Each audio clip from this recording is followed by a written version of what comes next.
지금 이 시간 가장 따끈따끈한 시사 이슈를 가장 쉽게, 가장 흥미롭게 소개해드립니다. 정상근의 정상근무 이상무 정상근 기자와 함께합니다. 어서 오세요. 네, 안녕하십니까. 저 지금 이거 너무 해보고 싶었어요. 아, 이거를요? 네. 네, 독특한 취미가 있었어요. 물론 기자님도 직접 뵙고 싶었고요. 네네, 반갑습니다. 이렇게 만나게 돼서 너무 반갑고요. 네, 반갑습니다. 일단 본격적인 이야기를 나눠보기 전에 네. 오늘도 슬기로운 라디오 생활 슬라고시가 준비되어 있습니다. 오늘의 슬라고시 퀴즈. 1부에서 함께한 박윤민 수도권 대기환경청장 인터뷰를 잘 들으셨으면 쉽게 맞추실 수 있을 텐데요. 문제를 한 번 더 내드릴게요. 우리 정상근 기자님은 들으시고 힌트를 내주시면 됩니다. 아, 네, 제일 어려운 시간이군요. 네. 근데 기자님 오른쪽으로 살짝 좀 이렇게 위치해 주실까요? 오른쪽으로. 보이는 라디오에 기자님 반이 안 보인다고 합니다. 아, 이렇게라도 반쪽이 되고 싶었는데 실패했네요. 노리셨군요. 네. 알겠습니다. 퀴즈 드릴게요. 대기 중에 떠다니면서 눈에 보이지 않을 정도로 작은 먼지의 이름입니다. 이것에 지속적으로 노출되면 건강에 좋지 않고요. 봄철에 유독 더 심해지는 이것은 무엇일까요? 1번 진먼지, 2번 흙먼지, 3번 미세먼지, 4번 이게 대체 뭔지. 힌트 주시죠. 여기서 힌트를. 네. 지금 너무 당황하신 것 같은데. 힌트를 드리자면. 그럼 저희가 힌트를 고민해 보시는 동안에 선물 소개를 해드릴 테니까 힌트를 잘 내주셔야 됩니다. 정직한 건강식품 전문점 백세라이프에서 활력소 치명 청심단 3천 선물 세트와 로얄 아르간 커네로이 선물 세트, 88년 전통의 이탈리아 명품 커피 일리커피에서 프리미엄 스틱 원두 커피 세트, 햇섭 인증받은 7분 밀키트 1000명 시식평가단이 만든 은금 떡볶이에서 떡볶이 키트 3팩, 유산균이 가득 청정지역 의령 야베스 목장에서 직접 만든 쫀득한 수제 요거트 과일 세트를, 정직한 셀프 세차 용품 오토그루밍에서 자동차 스크래치는 지우고 광은 살리는 매직 크림, 100% 국내산 농산물로 만들고 아삭하고 깔끔한 맛이 일품인 팽현숙 최양락의 맛있는 옛날 김치 10kg을, 소다스쿨에서 베이킹소다 세제 세트를, 물 없이 머리 감고 샤워하는 베리코드 노워터 샴푸와 바디워시를, 한국 전통 궁정병과 수병과에서 호두 정과를 선물로 드립니다. 네, 어떻게 힌트를 잘 궁리해 보셨나요? 네, 궁리를 했는데 이게 힌트인지 정답인지 잘 모르겠는데 힌트를 말씀드리면 네 글자입니다. 오, 심플한데 성의는 없어 보여요. 네, 지금까지 고민하고 말씀드린 건데. 아, 그러세요? 네. 성의가 이게 제가 여기 주인이 아니라고 이렇게 성의 없이 내주신 건 아니겠죠? 네, 이전엔 더 심했습니다. 네. 보기 다시 한번 짧게 드리겠습니다. 빠르게 드릴게요. 1번 진먼지, 2번 흙먼지, 3번 미세먼지, 4번 이게 대체 뭔지입니다. 문자 메시지 샵 0945번으로 보내주시면 됩니다. 단문 50원, 장문 100원의 유료 문자입니다. 네, 이제 본격적인 이야기를 나눠보겠습니다. 네. 윤석열 대통령 당선 1주년과 국민의힘 전당 결과 분석 위주로 좀 이야기를 풀어나갈 것 같은데요. 네네.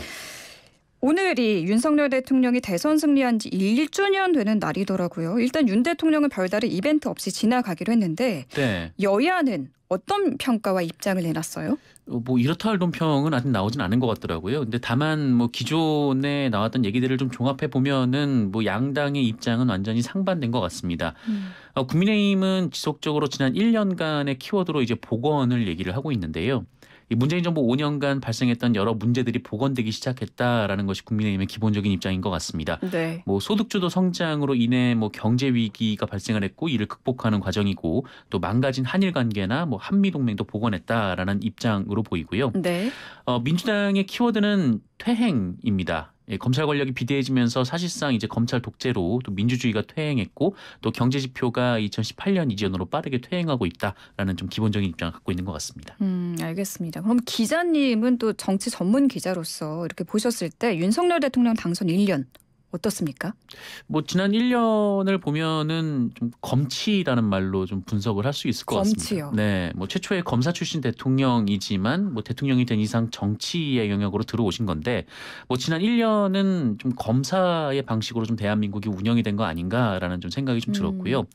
주요 공직자 상당수가 검찰 출신 인사들로 채워졌고 또 한국 사회에서 좀 벌어지고 있는 좀 여러 가지 갈등들, 이 조정될 수 있는 갈등들이 이제 검찰의 좀 수사 대상이라든지 아니면 여러 가지 좀 개혁해야 할 대상 좀 이렇게 설정이 된 것 같습니다. 근데 다만 좀 그 장단점이 있을 텐데 네. 뭐 앞으로 4년 동안을 계속 그렇게 끌고 갈 수는 없는 것 같거든요. 그러니까 뭐 갈등이 벌어질 때마다 뭐 이런 것들을 뭐 이제 처벌이나 이제 뭐 징벌로 좀 해결을 할 수가 없는 노릇이니까 조금 더 용산의 좀 정치의 영역이 확장됐으면 좋겠다. 좀 그런 생각은 듭니다. 정치의 영역이 확장됐으면 좋겠다. 국민의힘 시민당 대표로는 김기현 후보가 당선이 됐습니다. 이변은 없었네요. 네, 윤심의 완승으로 이변 없이 끝났습니다. 결선 투표 없이 1차에서 52.9%의 과반 이상을 득표를 했고요. 2위가 안철수 후보였는데 23.4%그 절반도 득표를 하지 못했습니다. 그리고 이준석 전 대표가 돌풍을 예고했었던 천하람 후보는 15%로 3위에 그쳤고요. 그리고 최고위원들도 마찬가지였는데 뭐 김재원, 김병민, 조수진, 태영호 대체로 친윤계로 분류된 후보들이 지도부에 입성을 했습니다. 청년 최고위원도 친윤계로 꼽혔던 이 장해찬 후보가 과반 이상을 득표하면서 이제 선출이 됐습니다. 네. 그 득표율 52.9%를 보였는데 이 숫자는 어떤 의미로 봐야 할까요? 사실 이게 윤심을 등에 업고도 네. 과반을 겨우 넘긴 숫자인데. 그렇죠. 네. 네, 뭐 대통령에게 힘을 실어주자, 뭐 이제 당내 분란은 그만 보고 싶다라는 표심이 이 김기현 후보를 1차에서 당선시킨 원동력으로는 보입니다. 그러니까 결선까지 가는 걸 보기 싫었던 것 같은데, 다만 말씀하신 대로 이 득표율을 좀 압도적이라고 보기는 좀 어려울 것 같습니다. 윤석열 대통령과 뭐 이른바 이제 뭐 윤핵관 의원들에 대한 뭐 잠재적인 불만은 또 여전히 당내에 좀 팽배했다, 좀 이렇게도 해석할 수가 있을 것 같은데요. 네. 다만 이분들이 뭐 이제 김기현 후보가 당선됐다라고 해서 이 국민의힘 지지층에서 이탈한다, 좀 이렇게 볼 수는 없을 것 같은데, 아무래도 이제 국민의힘 당원까지 가입을 하셨다는 거는 뭐 적극적 지지층으로 봐야 하는데, 그렇죠. 이 당내 선거 결과 때문에 이 적극적 지지를 철회하는 경우는 좀 보기 드물기 때문입니다. 다만 지금 이제 그 과반이 조금 넘는 이 승리는 이 내년에 총선에서 벌어지는 상황에 따라 이 국민의힘의 큰 불안 요소가 될 수도 있을 것 같은데요. 민주당 같은 경우에도 이재명 대표가 이제 77%가 넘는 압도적 지지로 당선이 됐음에도 불구하고 총선이 점점 다가오면서 이른바 좀 반대파 의원들의 불안감도 높아지고 있고 또 사퇴 얘기까지 나오고 있거든요. 네. 그런데 이제 김기현 신인 대표는 지금 50% 정도의 지지도여서 뭐 공천 직전까지야 뭐 큰 문제는 없겠지만 공천 결과가 나온 이후부터는 좀 당내 후폭풍이 상당할 수도 있겠다. 좀 이런 예상들이 나오는 것 같습니다. 알겠습니다. 2위 득표율 보인 안철수 후보. 목표했던 30%에 한참 못 미치는 득표율을 보였어요. 23.37%. 역시 비주류라는 한계를 벗어나지 못했다는 평가가 나오더라고요. 그런데 사실 그 안철수 후보는 비주류 후보로 출마를 했던 건 아니었거든요. 그러니까 본인은 주류 후보로 출마를 한 것 같은데, 네. 뭐 본인이 이제 윤석열 대통령과 단일화를 한 또 정권 탄생의 1등 공신이고 또 인수위원장을 했다라는 점을 좀 적극적으로 내세웠었습니다. 하지만 이제 윤심이 거기 없다 보니까 이제 비주류가 된 건데. 자의반 타의반인 것 같아요. 그러니까 계획하고 현실이 다르다 보니까 선거 전략이 이상하게 나와버린 거죠. 그러니까 주류가 아닌데 자꾸 주류라고 본인을 위치 지었었고. 또 그러다 보니까 김기현 후보와 또 이렇다 할 차별점이 없었던 그런 상황이었거든요. 그러면 이제 당원들은 굳이 안철수 후보를 뽑았을 이유가 없는 좀 그런 상황이었던 것 같습니다. 그래서 이제 지지율이 오르지 않으니까 지지율이 좀 오르지 않으니까 결국 이제 선거 막판에 이제 비주류로서의 존재감을 세웠는데 네. 사실 좀 너무 늦은 측면이 있었고 또 천하람 후보가 출마를 하면서부터는 좀 각을 세우기도 좀 쉽지 않았던 것 같습니다. 뭐 결국 이제 선거 전략의 실패 아니었던가 좀 이렇게 좀 여러 언론이 분석을 하고 있습니다. 그 대통령실 행정관 단톡방 선거 개입 제기한 것도 안철수 후보잖아요. 네, 맞습니다. 네. 그래서 건널 수 없는 강을 건넜다 이런 분석도 나오고 있는데 앞으로 안철수 후보 정치적 생명, 행보 어떻게 될까요? 뭐 다들 굉장히 위험하게 보시는 것 같은데요. 그러니까 좀 일종의 좀 영린을 건드린 거 아닌가 좀 이런 평가가 나오고 있습니다. 그러니까 이 선거 과정에서 대통령실 시민사회 수석을 고발을 한 거거든요. 게다가 이제 검사 출신의 윤석열 대통령이 선호할 리 없는 공수처에다가 고발을 한다라고 밝혔거든요. 네. 그러니까 바로 이제 대통령실에서는 당 통합을 저해하는 행위다 이렇게 바로 비판이 나왔습니다. 그래서 뭐 앞으로 뭐 정치적 행보가 좀 매우 험난할 거다 좀 이런 얘기가 나오고 있는데. 대통령실 눈밖에 난 데다가 당내에 지금 자기 세력이 전무하다시피 한 것으로 드러났거든요. 이게 네. 대선 주자급인데 이제 그 1위 후보와 이제 절반 정도도 득표를 못했다는 거는 이 당내 세력이 없다라는 걸 반증을 하는 거니까요. 그래서 본인이 대표가 됐어야 이제 그나마 세력 구축이 가능하고 그래야 이제 차기 대권 경쟁에 뛰어들 텐데 지금 같아서는 이제 다음 총선의 공천 여부도 불투명해진 것 아닌가 좀 이런 얘기들이 나오고 있습니다. 천하용인 이준석 전 대표가 밀어준 이 천하용인 전원 낙선했습니다. 네.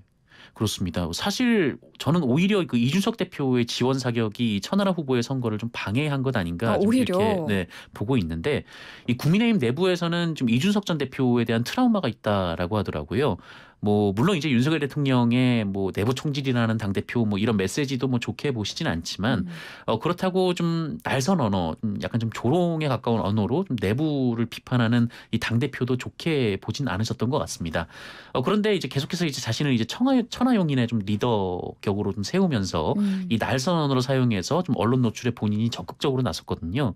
이게 좀 국민의힘 지지자들의 트라우마를 건드린 것 같고 이 천하람 후보 개인의 매력보다는 그 이준석 전 대표의 대리자로서의 좀 이미지가 좀 더 강하게 세워졌던 것 같습니다. 그리고 또 보다 근본적인 것은 그 이준석 대표가 취임한 후에 좀 청년 당원들이 대대적으로 입당을 했었거든요. 근데 그분들이 꼭 이준석 대표를 보고 입당한 것도 아닌 것 같다. 좀 이런 점도 확인이 된 것 같습니다. 그래요?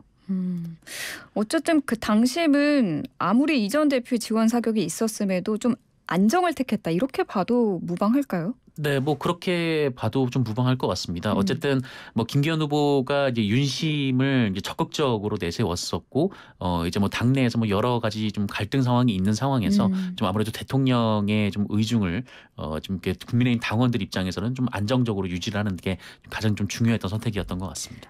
지금 뭐 안철수 의원과 이준석 전 대표 정치적으로 연대를 할 가능성도 있다. 이런 이야기들도 솔솔 나오는 것 같던데요. 뭐 통과제리라고 본인들도 이렇게 얘기를 하셨는데 네. 뭐 그만큼 앙숙 사이라는 건데 사실 뭐 정치 영역에서 좀 합종 연행은 뭐 직접 그 신청이 가지 않는 이상은 뭐 알 수 없는, 그러니까 가능성이 아예 없다고는 말을 못할 것 같습니다.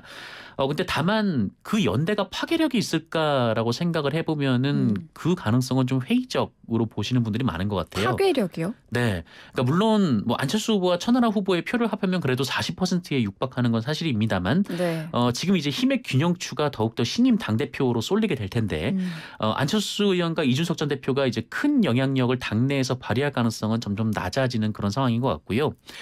다만 이제 공천 이후 그리고 윤석열 정부가 좀 앞으로 좀 큰 문제에 봉착을 한다면 좀 대안 세력으로서 당내에서 부상할 가능성도 뭐 아예 배제할 수는 없을 것 같습니다.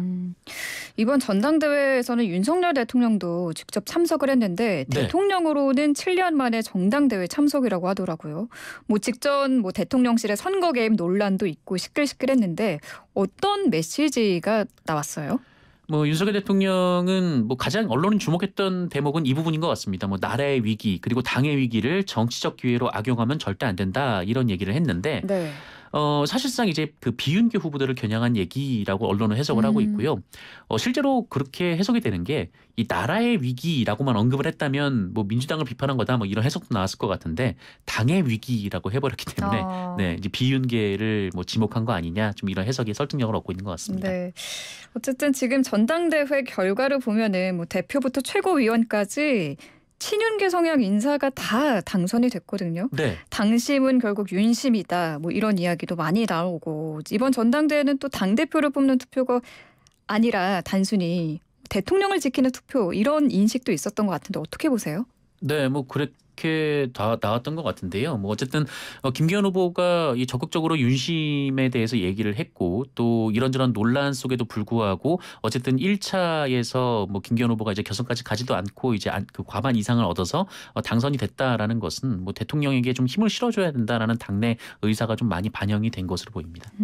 그래서 일각에서는 이런 우려도 있습니다. 이게 뭐 대통령의 뭐 당이 용산 출장소로 전락할 것이다 이런 우려도 나오는데 네. 여기에 대해서는 어떻게 보시는지요? 뭐 비윤계 의원들의 주장인데요. 뭐 앞으로 이제 총선 공천이 달려 있는 만큼 이런 비판이 강해질 것 같습니다. 뭐 이제 뭐 윤석열 대통령도 뭐 총선은 이제 본인이 치르는 것이다 좀 이렇게 입장을 얘기를 한 것으로도 전해지고 있고 김기현 후보도 좀 적극적으로 대통령과 소통을 하겠다라고 얘기를 했었거든요. 그 얘기는 이제 공천 과정에서 좀 양자간 어느 정도 좀 상의가 이루어질 가능성이 있다 이렇게 좀 해석이 될 수밖에 없는 영역인데 그렇게 되면 이제 현역 의원들 입장에서는 굉장히 좀 긴장을 할 수밖에 없는 상황이죠. 또 게다가 뭐 여러 보도에 따르면은 뭐 대통령실이나 내각에서 준비 중인 총선 출마 희망자가 이제 50명에 이른다 뭐 이렇게 얘기가 나오고 있는데 지금 그 국민의힘의 현역 그 지역구 국회의원이 한 8, 90명 정도이거든요. 네. 그런데 여기서 50명이 나온다라고 한다면 아무래도 험지보다는 당선 가능성이 높은 지역을 노릴 수밖에 없을 테고 이렇게 되면 현역 의원들이 굉장히 좀 긴장을 할 수밖에 없는 그런 상황이겠죠. 그래서 이제 뭐 용산 출장소다 뭐 아니다 뭐 이런 논란은 앞으로 이제 시간이 지날수록 점점 더 거세질 것 같습니다. 네. 지금 뭐 어쨌든 말도 많고 탈도 많았던 전당대회가 끝났고 친윤 지도부가 구성됐습니다. 네. 김기현 신임 당대표 앞으로 풀어나가야 할 숙제가 많아 보이는데 당선 수락 연설에서는 어떤 이야기가 나왔습니까?